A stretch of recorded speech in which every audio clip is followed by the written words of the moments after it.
"Look at your console, Lieutenant Commander." The words were not loud. Commander Gerald Parrish did not need volume. He had the kind of authority that filled a room the way cold fills a room, not by announcing itself, but by being present, inescapable, and indifferent to your comfort. He was standing at the center of the Combat Information Center, or CIC, of USS Renfield, a Burke-class destroyer cutting through the dark green chop of the Strait of Hormuz at 18 knots. The overhead fluorescence gave his face the color of old paper. His hands were clasped behind his back. His uniform was perfect. Every crease on Commander Parrish was a statement, a declaration that disorder was something that happened to other ships, on other watches, under lesser commanding officers. The console he was gesturing toward belonged to Lieutenant Commander Elena Vasquez. She stood beside it, not behind it, because she had stepped away from her station to present her findings in person, a courtesy, a professional instinct, the kind of thing an officer does when she believes her information is important enough to warrant eye contact. Parrish had not made eye contact. He was looking at the screen she had pointed to. 9 faint contacts, barely brighter than the surrounding noise floor of the radar picture, spaced in a loose crescent approximately 31 miles astern of the convoy's lead tanker. They had been there for 4 hours. They had not approached. They had not retreated. They had simply paced, patient, dark, persistent as a held breath. Vasquez had been watching them since 2200. She had run the returns through the EW Suite's track correlation module 3 times. She had cross-referenced the contact spacing against the Iranian Revolutionary Guard Corps Navy fast boat doctrine she had spent the last 18 months studying.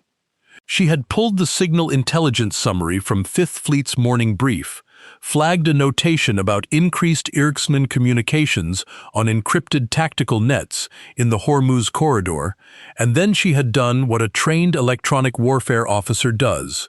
She had assembled the fragments into a picture. The picture said, "These are not fishing boats." The picture said, "They are waiting." The picture said, "The timing will be before dawn, when human alertness is at its natural nadir and the optical sensors on the forward tanker are least effective." She had written all of this in a formal threat assessment, 6 pages, time-stamped 2247 on the night of July the 8th, and she had brought it to the commanding officer's cabin at 2310. He had not read it then. He had told her to leave it on his desk. He would look at it in the morning. Now it was 0118 in the morning of July the 9th, and she had come back because the contacts were still there and they had shifted slightly, tightening the crescent's northern flank, and that shift meant something. Parrish looked at the screen for 11 seconds. She counted. Then he looked at her. Lieutenant Commander Vasquez. His voice was careful, controlled, the voice of a man who chooses his words the way a surgeon selects instruments.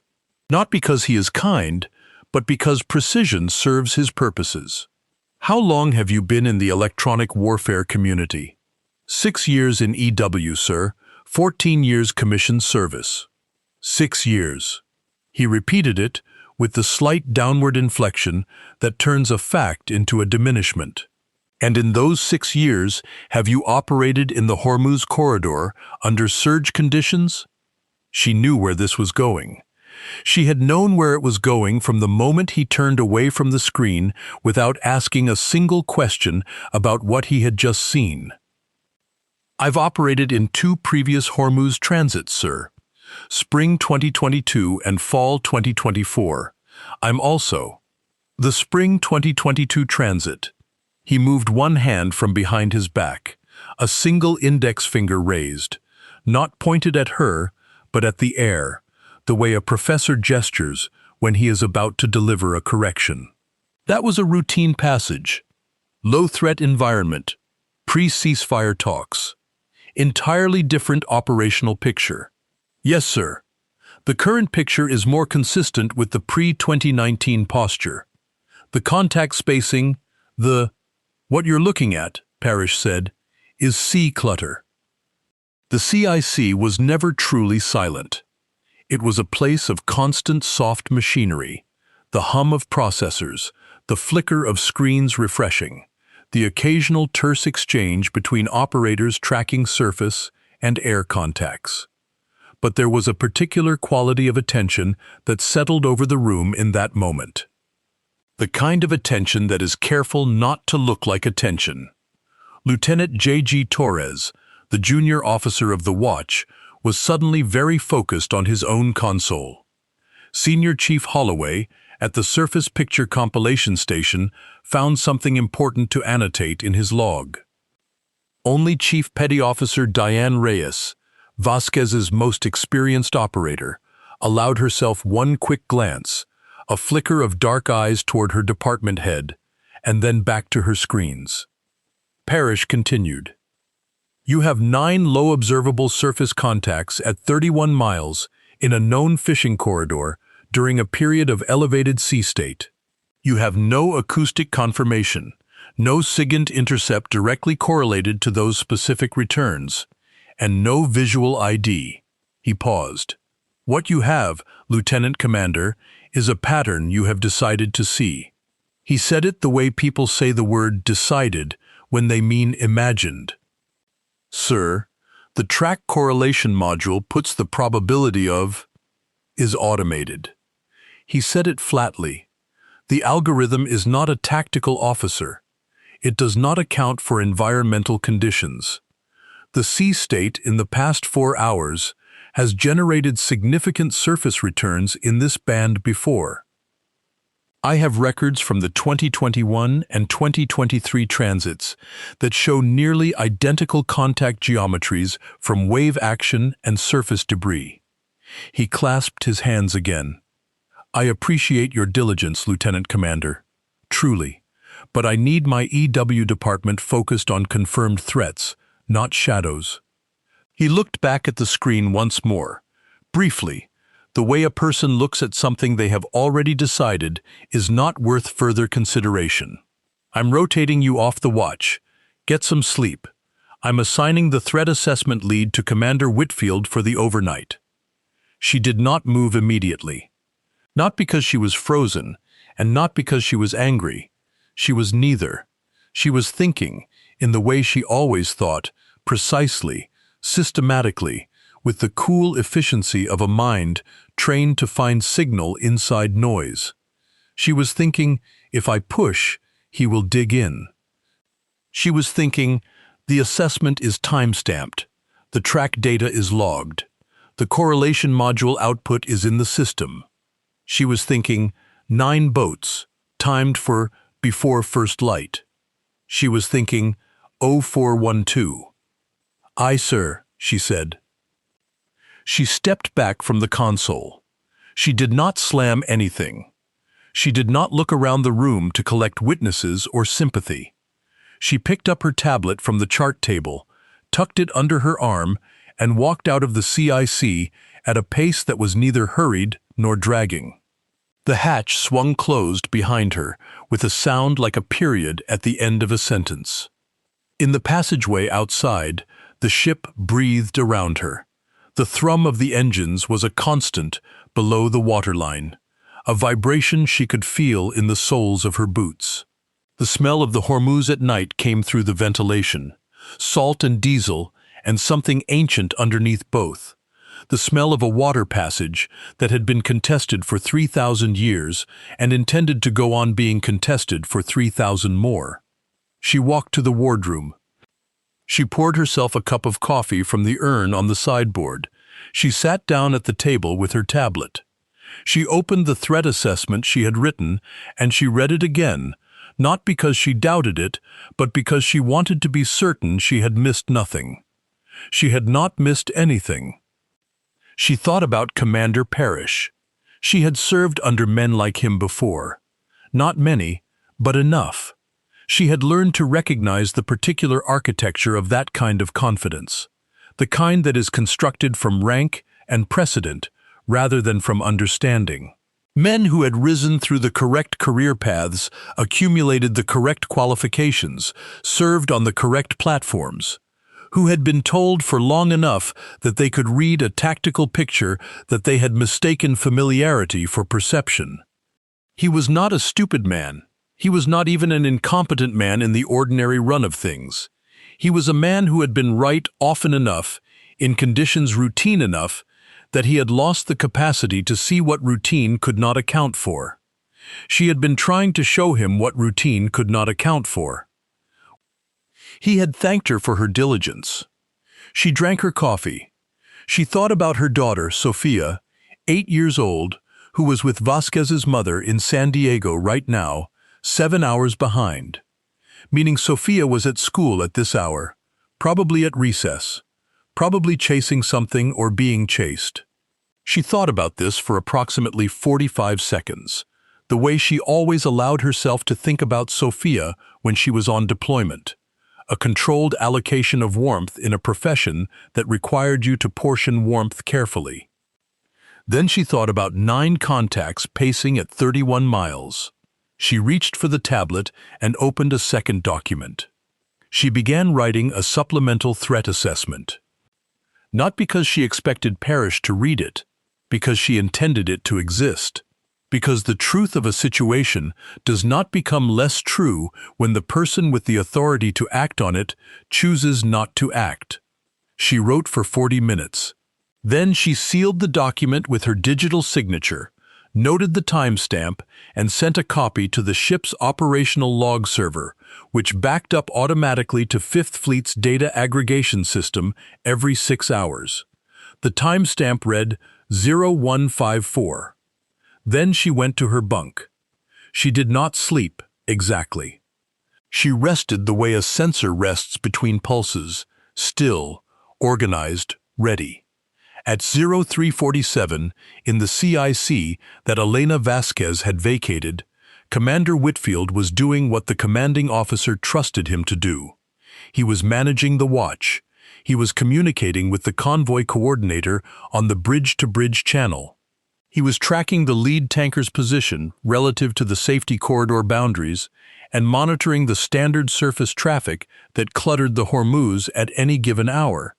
The VLCCs moving in the separation scheme, the coastal traffic hugging the Omani shore, the occasional fishing vessel running without AIS. He was doing all of this competently. He was not watching the 9 contacts. He had glanced at them once, early in his watch, noting Vasquez's tracks with the mental annotation of an officer reviewing another department head's work. Interesting theory. Insufficient evidence. Monitor, but do not divert resources. He had not looked at them again since 0230. By 0347, the 9 contacts had moved. Not toward the convoy. Not yet. They had compressed the crescent. The northern flank had tightened. The spacing between contacts had decreased from approximately 400 meters to approximately 250. They were no longer pacing. They were configuring. The EW suite had logged this change automatically. The log entry sat in a queue awaiting operator review. The operator assigned to that station was a second-class petty officer named Garrett, 22 years old, 11 months into his fleet assignment, who had been awake since 1800 the previous day and was fighting the 0300 wall with a combination of energy drink and professional anxiety. He was reviewing the queue. He was moving through the log entries. He reached the contact compression notation at approximately 0351. He flagged it for his watch supervisor. The watch supervisor was Chief Petty Officer Fenn, a competent and well-intentioned officer who had spent 8 years in surface warfare and 3 in the Hormuz corridor. Fenn looked at the flagged entry. He noted the contact compression. He cross-referenced the contacts with the sea state data. He recalled Commander Whitfield's assessment. Probable clutter. He thought about interrupting Commander Whitfield with information the commanding officer had already reviewed and dismissed. He thought about the way that conversation would go. He thought about his upcoming transfer evaluation. He made a note in the log. He did not escalate. At 0407, the 9 contacts went active. They had been running dark for 6 hours, suppressing their electronic signatures, moving on electric motors that produced minimal acoustic return, navigating by GPS and by the lights of the tanker convoy visible on the horizon. Now they lit up simultaneously, each vessel activating the jammers mounted in their bow bays, a coordinated electronic burst across the X-band and Q-band frequencies that the lead tanker's close-in weapon system radar used to track and engage surface threats. In the space of approximately 3 seconds, every surface track radar on the lead tanker went from a clear tactical picture to a wall of white noise. In the CIC of USS Renfield, 4 different alarm tones sounded at once. Commander Whitfield came out of the minor administrative haze of a quiet watch at 0407 and found himself looking at a picture he did not recognize. The radar returns, that had been 9 faint, peripheral contacts, were now 9 blinding sources of interference, and behind the interference, nothing. The convoy's electronic picture was degraded. The Renfield's own systems were partially affected. The jamming was not precise enough to blind the destroyer's more capable EW suite entirely, but it was generating enough background noise to complicate targeting. On the bridge, the OOD called General Quarters.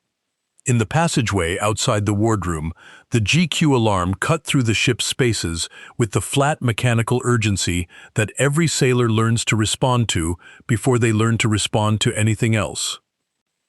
Elena Vasquez was off her bunk before the alarm's second cycle. She did not need to think about where she was going. She was already moving, her brain running the picture from the data she had been carrying for the past 6 hours. 9 contacts. 0412 was the window. They had hit at 0407, 5 minutes early, accounting for the compressed crescent she would have caught if she had been on watch, which she was not. She was in the passageway in 12 seconds. She was at the CIC hatch in 40. She did not knock. She pushed through. The CIC at General Quarters was organized chaos, which is to say, it was organized because the crew of USS Renfield had trained for exactly this, but the organization was under pressure, the kind of pressure that tests whether the training has become instinct. Officers and enlisted operators were at their stations. The large screen displays showed a surface picture that was partially degraded. The jamming was visible as white clutter bands cutting across the radar picture in the X-band and Q-band frequencies. Commander Whitfield was at the Tactical Action Officer station. His voice was controlled but elevated. He was working the problem. He was a professional under fire, and he was doing what he could. He was doing it without being able to see. Because in the 90 seconds since the jamming had begun, no one in the CIC had isolated the jamming frequency or found the notching solution that would allow the close-in defense systems to see through the noise. Vasquez scanned the room. She saw Chief Reyes at the EW console, working, her hands moving fast across the interface, her face intent. She saw 2 junior operators flanking Reyes, one on the signal analysis suite and one on the frequency management panel. She saw that they were close. She saw that they were not there yet. She saw Commander Whitfield look up and see her. He was going to say something. She saw him decide not to. "Ma'am." Reyes looked up from the console for half a second, just long enough. An acknowledgement, an invitation. Vasquez crossed the CIC in 8 steps. She sat down. "This is Old Bill. If this story matters to you, if you believe these quiet professionals deserve to be known, you can help keep these stories coming on Patreon. The link is right there in the description. Now let me tell you what happened next." She did not speak. She did not announce a plan or explain her approach or ask for a status update. She had the status update. It was on the screen in front of her. She put her hands on the interface. The jamming the fast boats were using was a coordinated burst and sweep technique, cycling across a 700 MHz window centered on the close-in weapon system's primary acquisition frequency. It was not a sophisticated system. It was a commercial maritime jamming suite, likely procured through a third-party network and modified for naval application. She had seen its signature before, in signal intelligence summaries, in 2 previous exercises against simulated adversary EW systems, and in the technical notes of a classified assessment she had co-authored with an NSA analyst named Fredericks in 2023. She had been looking for this exact signature since 2200. She knew where it was. She went to the spectral analysis display. The jamming showed as a dense band of energy, broad and powerful, but not random.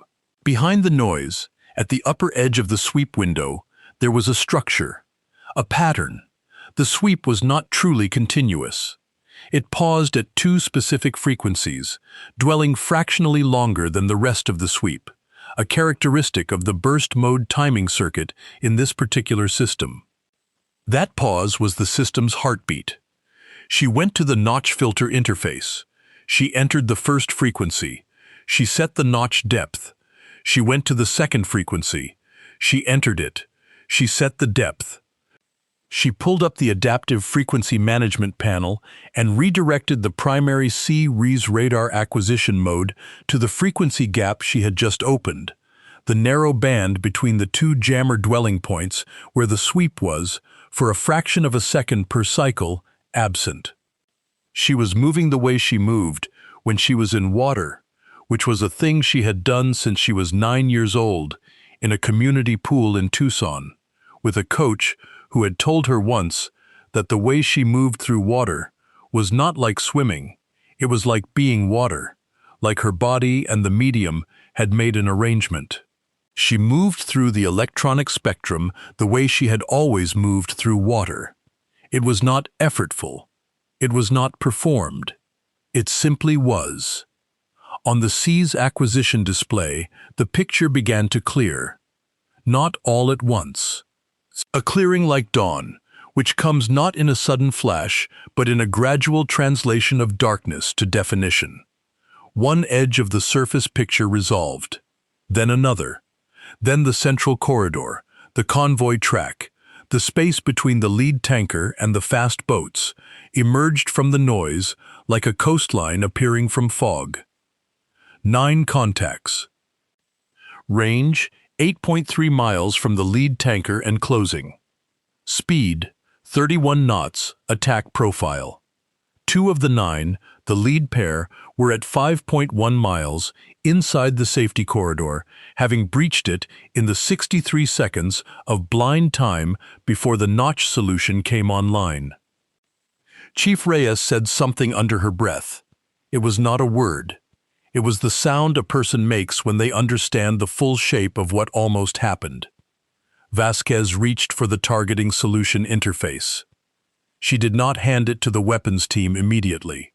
She ran the solution herself first, not because she doubted the weapons team, but because she wanted to be certain the parameters were correct: range, bearing, speed vector, the target discrimination algorithm set to isolate the 9 active threats from the commercial traffic in the separation scheme 18 miles north. It took her 90 seconds. She verified the solution. She turned to the weapons controller, Petty Officer First Class Mahoney, who was watching her with the expression of a man watching something he will describe to people for the rest of his life. "Targeting solution is yours," she said. She said it the way she said most things, without performance, the way a surgeon says clamps when the clamps are ready, not because it is dramatic, but because it is true. Mahoney took the solution. The room moved fast after that. Commander Whitfield, who had been watching Vasquez work from the Tactical Action Officer Station, gave the authorization. The weapons team executed. The Renfield's deck gun and defensive missile systems engaged in a sequenced response that Vasquez had, by restoring the electronic picture and providing the targeting solution, made possible. All 9 contacts were neutralized. The 2 lead boats that had breached the corridor were stopped 900 meters short of the lead tanker. 700 seconds total, from the moment the jamming began to the moment the last contact went dead in the water. Of those 700 seconds, 240 were the time before Vasquez reached the console. 4 minutes and 11 seconds were the time between her sitting down and the targeting solution being handed to the weapons team. The remaining 69 seconds were the weapons team doing their job. In the aftermath, USS Renfield resumed station. The convoy continued south. The sun was beginning, somewhere beyond the eastern coastline of Iran, to consider the sky. Commander Parrish arrived in the CIC at 0421. He had been at his command station during the engagement, receiving reports, issuing authorizations. He had been present in the command architecture. He had not been at the console. He stood now in the center of his own Combat Information Center, and he looked at the cleared surface picture. 9 neutralized contacts displayed in the standard post-engagement symbology. He looked at the timestamp on the EW solution log. He looked at the name logged as the operator of record for the notch filter implementation and the targeting solution. Vasquez, ER Lieutenant Commander, USN. He looked at Vasquez. She was still at the console. She was completing the post-engagement logs, entering the technical notation of the jamming characteristics, the notch solution parameters, the timeline. She would later say, to the 5th Fleet investigation team, that she was finishing the logs because the logs were part of the job, and the job did not pause for atmospherics. Parrish said nothing for a moment. Then he said, "I want to see the pre-engagement assessment." "Sir." Chief Reyes moved to a secondary terminal, pulled up the logged documents, and turned the screen so the commanding officer could read it. He read the 6-page threat assessment. He read the supplemental. He noted the timestamps. He noted the contact compression notation that Vasquez had added at 054. He noted that the supplemental assessment had predicted a pre-dawn attack window, had identified the 9 contacts as probable fast boat attack formation, had specifically noted the elevated Irjigan communication traffic as correlated with an imminent action, and had been completed and logged to 5th Fleet's data aggregation system nearly 3 hours before the jamming began. Parrish stood there, reading for approximately 2 minutes. No one in the CIC spoke. He set down the tablet. He looked at Vasquez, who had completed her logs and was sitting with her hands folded on the console, not looking at him.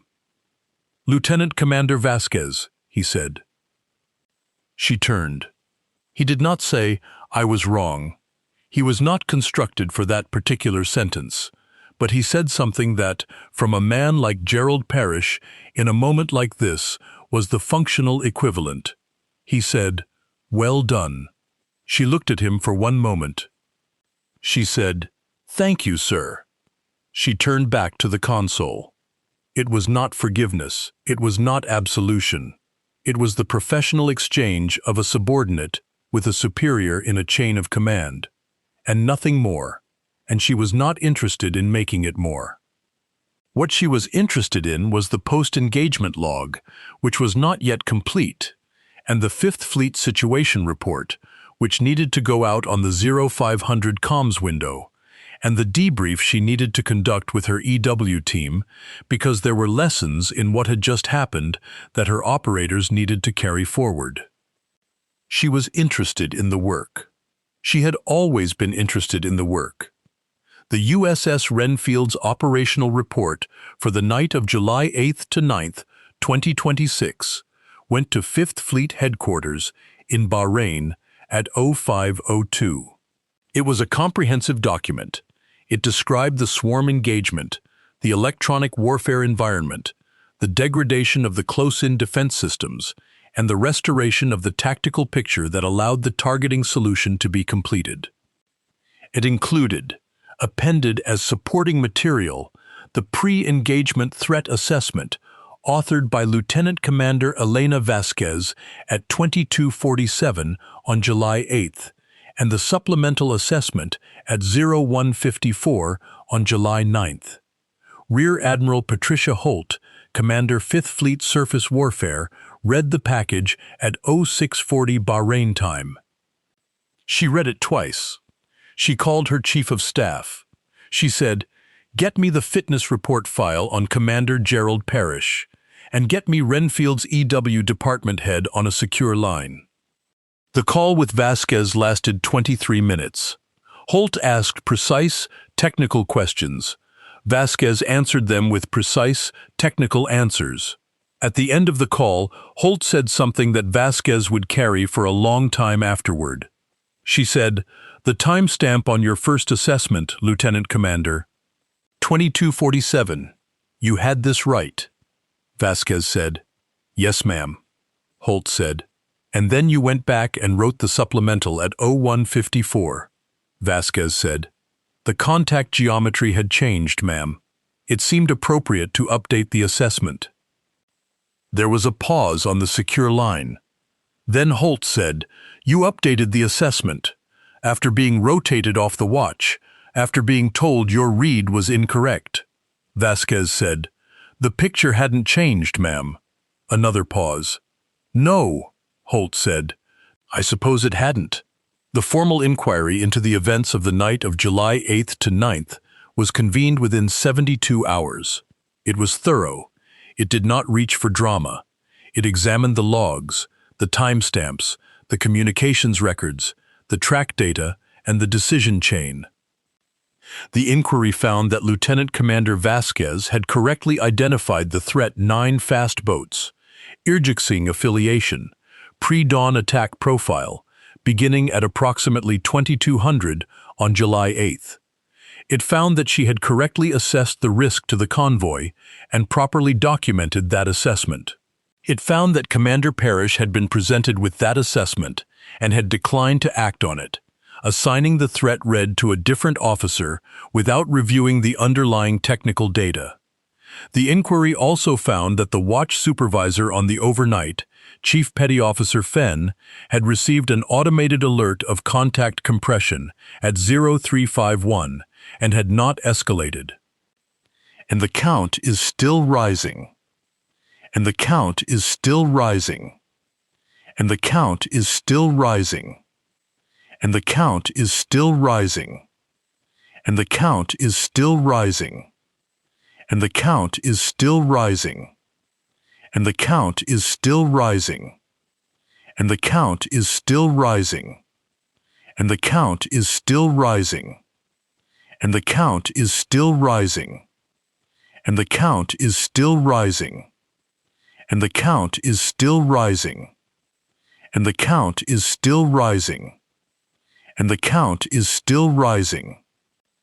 It found that the resolution of that gap and the targeting solution that allowed 9 threats to be neutralized was attributable to Lieutenant Commander Vasquez's technical expertise and the pre-analyzed notch filter solution she had been working on since the previous evening. The inquiry's findings were not published. They were classified, but the findings were communicated up the chain of command, and in the Navy's institutional vocabulary, the way findings travel up a chain of command is more consequential than any public announcement. Commander Gerald Parrish received his next fitness report 6 weeks later. The language was careful, precise, and fatal to his career. Words like demonstrated insufficient flexibility in threat assessment under evolving operational conditions and showed limited ability to integrate subordinate expertise into command decisions were language that any officer with 20 years in the service could translate without a dictionary. He would not make captain. He knew it the moment he read it. The way you know certain things, not as a surprise, but as the formal arrival of something you had been carrying as a possibility for a while. He was transferred to a shore billet in Pensacola 8 months later. A position in administrative oversight, a position for people the Navy has decided to move sideways rather than upward. He was not publicly disgraced. The Navy does not publicly disgrace its officers as a matter of institutional practice. It simply stops opening doors. Chief Petty Officer Fenn received a formal counseling letter. He transferred to a new command the following rotation. Commander Whitfield, for his part, wrote a letter to Vasquez. It was 2 paragraphs. The first paragraph described, in plain language, what he had observed during the engagement. The second paragraph said that he intended to use what he had observed as a teaching example in every electronic warfare training exercise he conducted for the remainder of his career. Vasquez kept the letter. It was the only piece of paper from that deployment she framed. In the months that followed, something happened on USS Renfield that happens in small military communities when a thing of consequence occurs and is processed by the people who witnessed it. It became a story. It became a particular kind of story, the kind told in crew berthing and in the break room outside the wardroom and in the spaces between the official record and the private memory. New sailors coming aboard, in the post-deployment rotation, heard a version of it within their first weeks.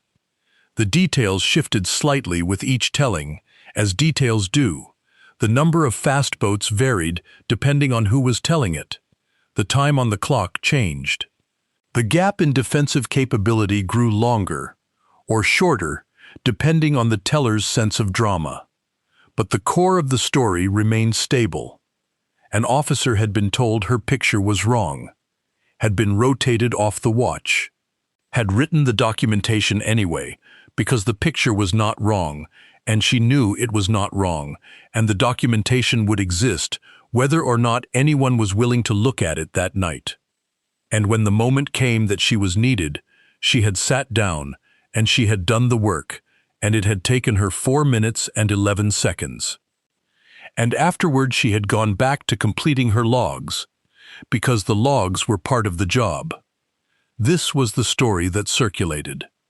And in the way of good stories told in places where competence is the only currency that actually purchases anything, it circulated widely. Lieutenant J.G. Torres, who had been the junior officer of the watch that night and who had stood very carefully focused on his own console while Parrish dismissed Vasquez's assessment, was commissioned 3 years later to a department head tour on a different destroyer. On his first watch as a department head, he gathered his operators and he told them a version of this story. He told it, he said, because he wanted them to understand something about what they were doing and why it mattered. He told them, the tactical picture does not care who you are. It does not adjust itself to accommodate what your superior officer wants it to be. It is what it is. And the people who understand it are the ones who have earned that understanding through work, through study, through the accumulated discipline of paying attention when attention is hard and unglamorous and unrewarded. He told them, the most dangerous thing in any operational environment is a decision made by someone who has confused their rank with their judgment. He told them, the most valuable thing in any operational environment is an officer who does the work anyway. Who writes the assessment at 2247? Who updates it at 054? Who signs it? Who sends it up the chain? Who trusts the record to outlast the dismissal? He told them, the picture will eventually be seen. Some of the junior operators in that room were 20 years old. Some of them had been in the Navy for less than 18 months. They were learning, in the way young people in demanding professions learn, to separate what is real from what the people around them wish were real. Torres told them this story, and then he said, get to your stations. They did. Elena Vasquez was promoted to commander the following spring. Her promotion was not announced with fanfare. Promotions rarely are. But it was noted, in the way that certain promotions are noted, as a correction. She took command of a destroyer of her own 2 years later. On her first command tour, she established a standing order. Any officer or enlisted sailor who believes they have identified a pattern in the tactical picture is required to document it and submit it to the watch log, regardless of whether senior personnel agree with the assessment. The documentation costs nothing. The documentation might cost everything if it doesn't exist. She was not thinking about Parrish when she wrote that order. She was thinking about Petty Officer Garrett, 22 years old, who had flagged the contact compression at 0351 and done exactly the right thing. She was thinking about what it costs a young sailor to escalate past a watch supervisor's hesitation. She was thinking about what it costs an institution when the capacity to escalate is discouraged rather than cultivated. She was thinking about how to make escalation the default. She put it in writing. She signed it. She time-stamped it. This, the sailors who served under her would later say, was characteristically her, not the 4 minutes and 11 seconds in the CIC on a July night in the Strait of Hormuz, though that was the story people told. What was characteristically her was the habit of documentation, the insistence that the truth of a situation be given a time and a signature and a place in the record, the conviction that the record outlasts the dismissal, always. There is a principle that the quiet professionals carry, the ones who have learned their trade in the places where the margin between correct and incorrect is measured not in points or performance reviews, but in ships and corridors and 9 fast boats running dark at the edge of a radar picture. The principle is this: assumptions are the enemy. Not the enemy you can see, not the fast boat with the jammer in its bow bay. The enemy you carry inside the decision-making process itself, the assumption that rank confers perception, that seniority confers sight, that a confident dismissal is the same thing as a correct one. The picture is the picture. The work is the work. The documentation is the documentation. These things do not change because someone with more gold on their collar decides not to look at them. They exist independently. They wait. They prove themselves on the schedule that the operational environment dictates, not on the schedule that is convenient. In the Strait of Hormuz, that schedule was 0407 on the morning of July 9, 2026. Elena Vasquez had been ready since 2247, the night before. She had written it down, she had signed it, she had sent it. The truth does not require permission to be true. It only requires someone willing to write it and sign it and trust it to the record. The most dangerous person in any room is not the loudest one. It is not the one most certain of their own rightness. It is the one sitting quietly at the edge of that room who has done the work, who has built the understanding, and who knows, with the calm certainty of a trained mind, exactly what the picture is showing. You will not always know them by what they are wearing. You will not know them by how much space they take up. You will not know them by whether they announce themselves. You will know them when the moment comes. You will know them by what they do in the 4 minutes and 11 seconds when it matters. For more stories where quiet competence humbles loud arrogance, subscribe to Old Bill's Tales. And if you'd like to help me keep telling them, you'll find my Patreon linked in the description below. Thank you for standing with me.